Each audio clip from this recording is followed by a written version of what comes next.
Hey, Warrior Saints, happy Thursday, and welcome to today's edition of our Crucifixional Life stream. Or should I say, today's special edition of our Crucifixional Life stream.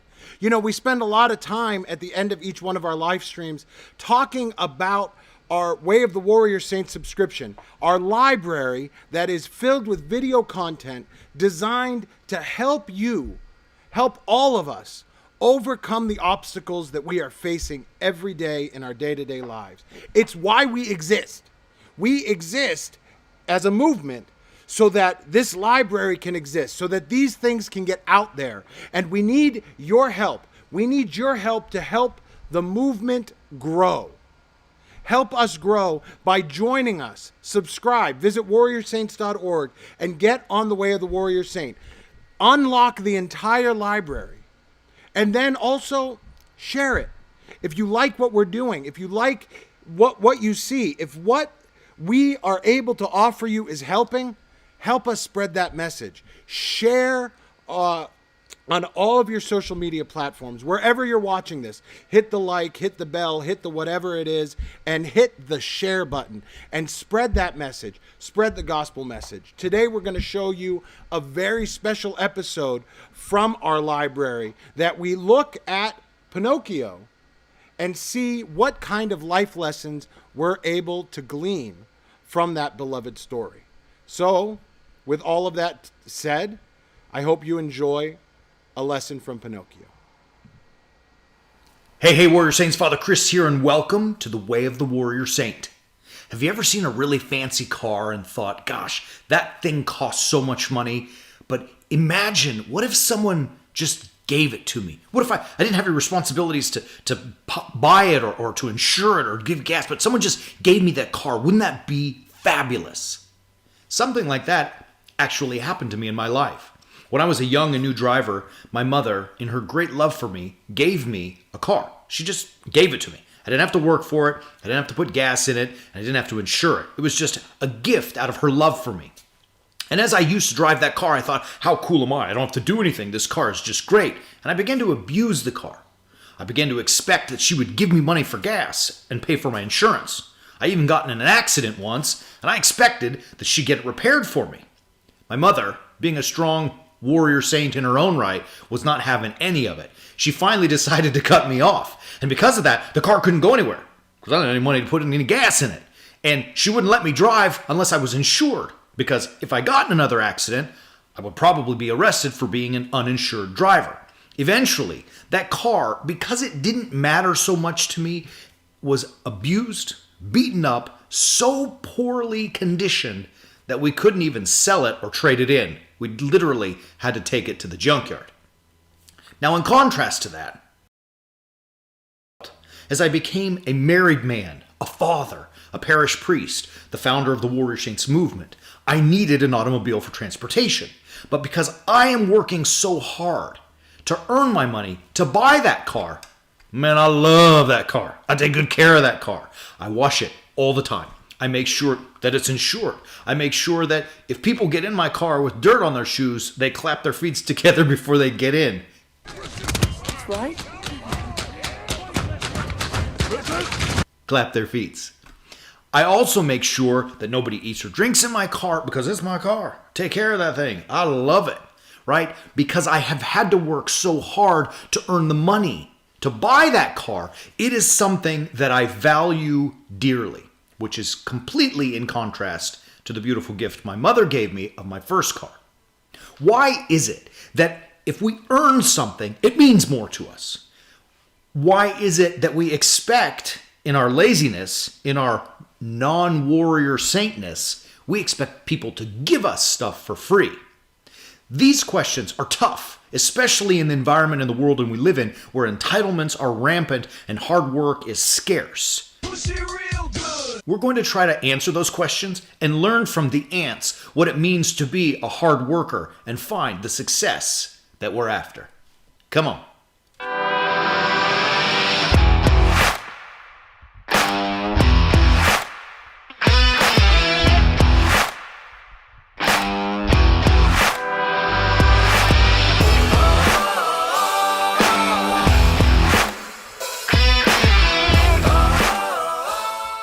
Expecting something for nothing is a problem that's rampant in our world today.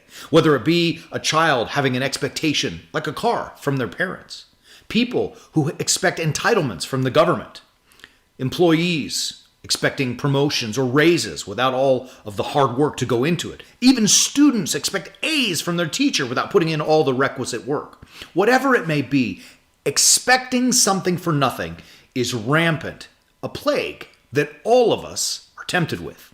A plague on both your houses! This plague was exposed in the strangest of all places. Disney's 1940 classic Pinocchio tells the story of a young wooden boy, a marionette named Pinocchio, who is striving to become a real boy. One of the things that he must do is learn to work hard. But he faces the temptation from the coachmaster to go to a special, magical place called Pleasure Island. Right here, boys, right here. Get your cake, pie, new pickles, and ice cream. Eat all you can. Be a glutton. And on the way to Pleasure Island, he meets up with his friend, Lampwick. And Lampy says, "Oh, Pleasure Island is a fabulous place. You don't have to do anything. You don't have to work. Everything is given to us. There's no cops. There's no teachers. There's no school. There's nothing to do but enjoy yourself." No school, no cops. You can tear the joint apart. And nobody says a word. Honest, John gave me... Loaf around, plenty to eat, plenty to drink, and it's all free. And everything is free.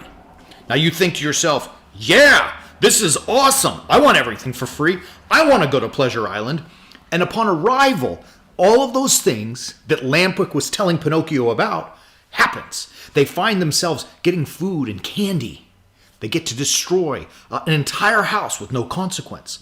The movie keeps going, and Pinocchio and Lampwick end up playing pool together, where they're drinking beer and smoking cigars, and they're enjoying life to the fullest.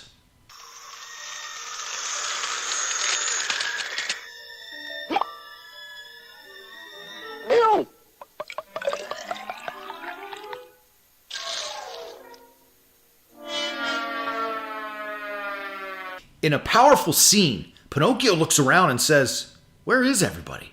Nobody was there." And Lampwick says, "They're all right. They're having fun. They're out there just doing their own thing. Don't you like Pleasure Island, Pinocchio?" What'd I tell you? Ain't this a swell joint? And of course, unbeknownst to Pinocchio, unbeknownst to Lampwick, all of the other boys on Pleasure Island had vanished because they had turned into donkeys. Mama!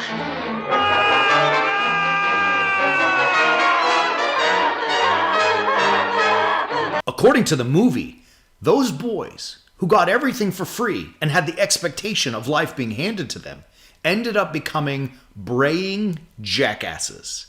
But what's worse is that in one scene, you see the young boys who have become donkeys are now enslaved by the coachmaster, and they're being stuffed into crates, sold into slavery. One of the boys, Alexander, cries and said, No, I want to go back home." But it's far too late, because they accepted all of those entitlements, demanding something for nothing. They ended up becoming slaves, and they were sold into bondage.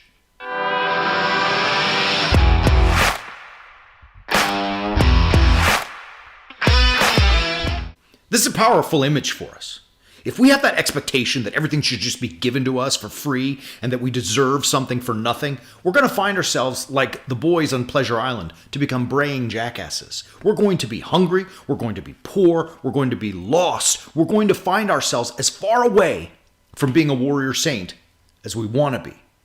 God, in contrast to this, shows us in the book of Proverbs how powerful hard work is, how powerful preparation is. But we have ants. You're slouching again, Ted.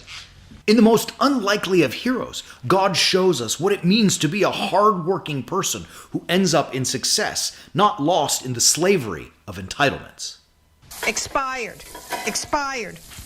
Expired. In Proverbs chapter 6, we see that the way to conquer these entitlements, this expectation of something for nothing, is overcome by an ant.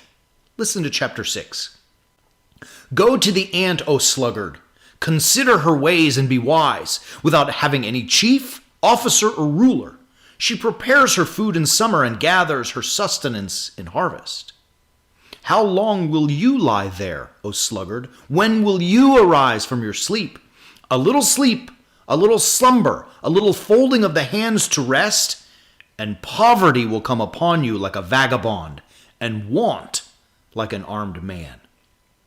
Powerful statement there, but we can see in the diligence of the ant that if we want something, in this case, a harvest in the winter, we've got to do the work in the summer. It's a lot of house. I hope you can keep it clean. Going further, we hear again from the book of Proverbs. The sluggard does not plow in the autumn. He will seek at harvest, and he will have nothing. See, that's the reality that life will thrust upon us. Even though in your expectations of all the entitlements and gifts and free that you want throughout life, when you get out on your own, you will realize that ain't how life works. You will get nothing for nothing. And so Proverbs, recognizing this years before us, has said, look, if you don't do the business, you can't expect a harvest when it comes time to plow the fields. You got to work if you want something. I'm pushing it real good. And one of the most powerful texts from Proverbs to bring this point home, we hear the following in chapter 24. I passed by the field of a sluggard, by the vineyard of a man without sense, and lo, it was overgrown with thorns. The ground was covered with nettles, and its stone wall was broken down. I looked, and I received instruction. A little sleep, a little slumber, a little folding of the hands to rest, and poverty will come upon you like a robber, and want like an armed man. Dang, that's so brutal and so honest. The instruction that he received, the lesson that he learned by looking at the lazy sluggard, the one who expected just to be given things, he learned that poverty is close at hand if you just take a little rest. If you just wait and hope, you're going to be in trouble. The message that God is trying to impart to us, warrior saints, you want to be successful men and women. You want to make powerful impacts in the world. That's why you're here with us. But if you wait for someone to give you that right moment, it will not happen. You must take it. You must take it through preparation and through hard work. You must be diligent. You must be relentless. You must be ferocious in pursuing the goals, the dreams that you have. No one will give you anything. And more importantly, you shouldn't expect it. How powerful is the reward when you put in the time, when you put in the work, and you conquer? It's much sweeter than just being given a gift for free.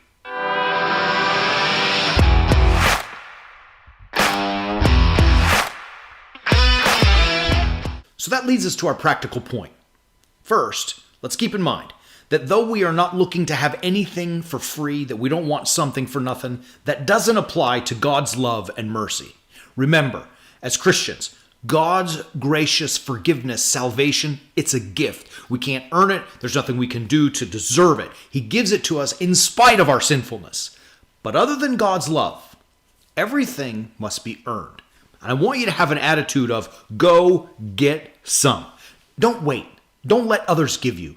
Go get it. Make your dreams come true. Now, the first way you do that is by having a plan. Like, you can't go through life without a plan. Plans have to be written. They have to be laid out so that we can see clearly what it is we want to accomplish. I know in my own life that if I just wait for things to happen, I'm finding myself expecting, give me. But when I have a plan, like a very detailed plan, I'm able to say, I'm going to do this first and this second and this third.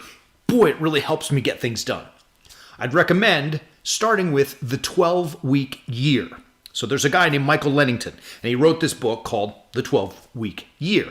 And it's a very simple system about how to put a plan together so that you can accomplish everything in a year in 12 weeks. There are a multitude of other systems and programs that you can use to help you implement your planning. The 12-week year is just the one that I use, and I recommend it. But regardless, whichever one you You have to use one.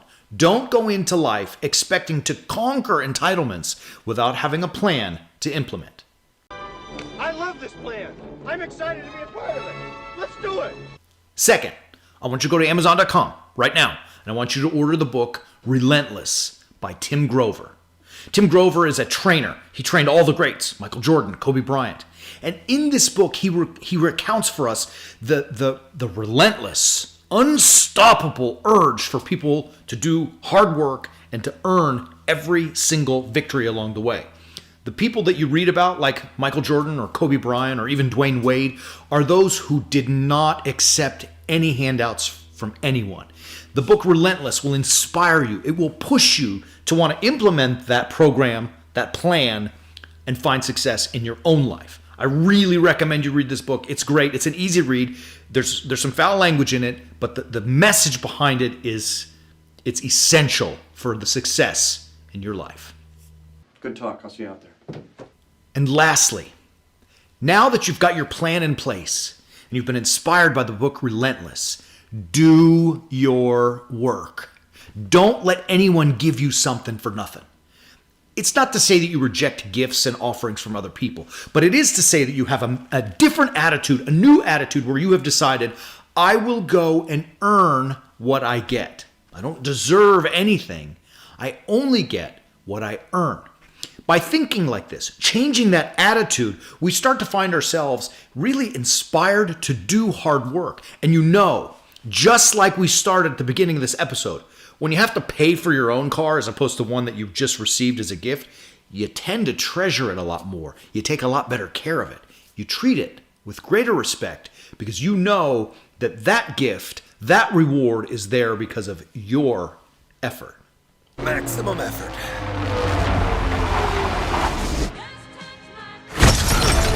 If you put in that effort, if you work hard, you will leave behind the braying donkeys of Pinocchio. You will leave behind the broken cars of teenagers in years gone by, and you will be on your way to becoming a ferocious warrior saint.